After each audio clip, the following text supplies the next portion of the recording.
శ్వాసను గమనిస్తూ ఉందాం. సహజ సిద్ధమైన శ్వాసను సహజ సిద్ధమైన శ్వాసక్రియను గమనిస్తూ ఉండడమే ధ్యానం. నోటిలోని మౌనము, మనసులోని శూన్యము, దాని పేరు ధ్యానము. కళ్ళు మూయండి. కళ్ళు మూస్తే మాయ నుంచి బయటపడ్డాం. పదే పదే కళ్ళెందుకు తెరుస్తాం? కళ్ళు మూయడం ద్వారా మనలోకి మన ప్రయాణం. మనలోకి మన ప్రయాణం అంటే అంతర్ముఖ ప్రయాణం. అంతర్ముఖ ప్రయాణం అంటే నేను శరీరం కాదు ఆత్మను అని తెలుసుకోవడం.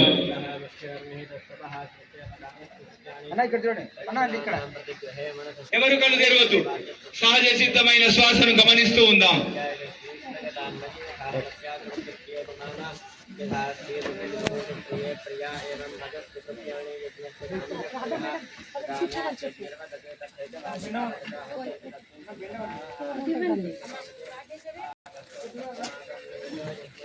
ఎవరు కళ్ళు తెరవద్దు. పదే పదే కళ్ళు తెరవడం కాదు ఇక్కడ వచ్చింది. మనం కళ్ళు మూసుకోండి.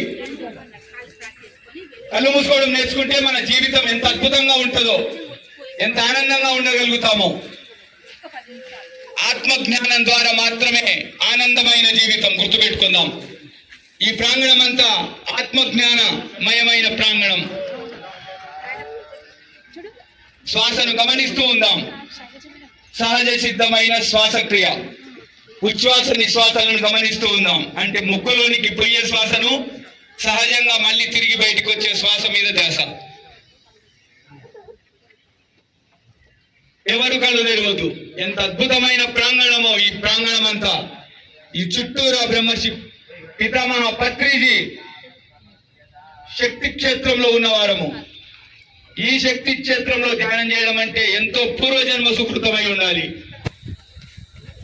వచ్చిన వాళ్ళు ఎవరు కళ్ళు మూయొద్దు, కళ్ళు తెరవద్దు. పదే పదే ఎందుకు పదే పదే కళ్ళు తెరుస్తున్నాం? మనం నిరంతర విద్యార్థులం. నేర్చుకుందాం.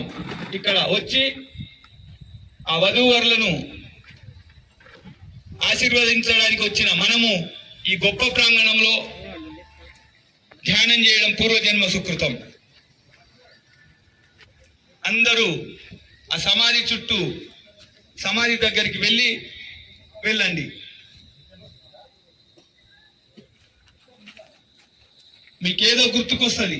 వాటి మీద ధ్యాస పెట్టొద్దు. ఏ రూపము ఊహించొద్దు. ఏ నామస్మరణ చేయొద్దు.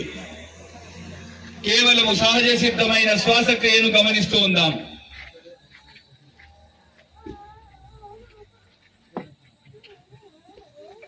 పాదాలు రెండు క్రాస్ చేయండి.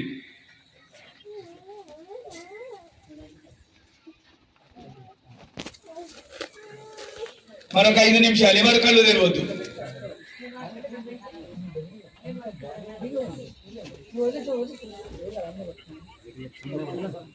ఈ పెళ్లికి రావడం పూర్వజన్మ సుకృతం. ఈ ప్రాంగణానికి రావడం పూర్వజన్మ సుకృతం. ఈ ప్రాంగణంలో మొట్టమొదటిసారిగా ధ్యానం చేయడం పూర్వజన్మ సుకృతం.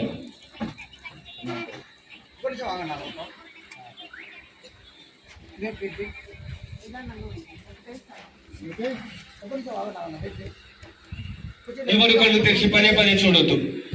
శ్వాసక్రియను గమనిస్తూ ఉంటాం. ఎంత గొప్ప నిర్ణయం ఈ ప్రాంగణంలో పెళ్లి చేసుకోవడం. ఈ పెళ్లికి రావడం ఎంత గొప్ప సుకృతం మనకంతా. ఫంక్షన్ హాల్లో చేసుకోవడం భౌతికత, ఇక్కడ రావడం ఆధ్యాత్మికత. ఈ రోజంతా మనమంతా